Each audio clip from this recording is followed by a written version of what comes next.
I was in my early teens and my father was always a BMW guy, and he was a fast driver in a fast BMW on the Autobahn. And the only car he really had respect for was the big 6.3 Mercedes. And I tried to entice him into racing one of those, and he said, no, they are too fast, I cannot compete with them. And somehow that left the impression on me that one day I want to have one of those.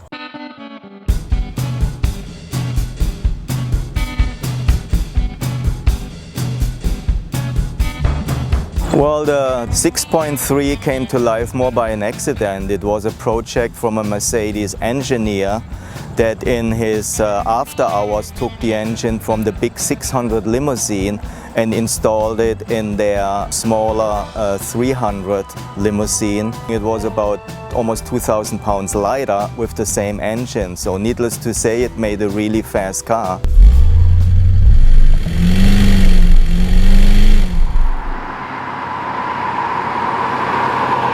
But being a Mercedes, it was also very sedate, it was not loud, it didn't have a loud exhaust system, and it was very comfortable for long distances. This car also has an air suspension, which was an early development from Mercedes. So it has airbags under each wheel, which balances out any road imperfections. It will always have a perfect stance on the road.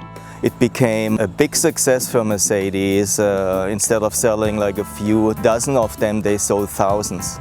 So the 6.3 engine, the V8, was developed some years earlier specifically for the big limousine. It's an 8-cylinder, 2 overhead cams, 6.3 liters, meaning about 380 cubic inches. And it had, in European trim, 300 DIN horsepower, which is about 350 SAE.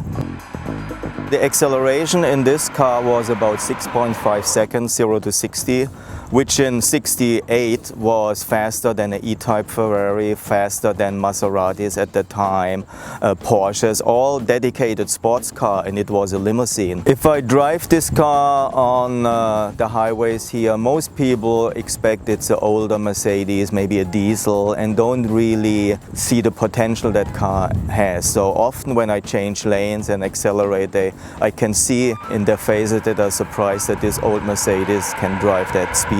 It was, since my childhood, a dream to own this fast Mercedes and drive it, and I found one here and I enjoyed it immensely.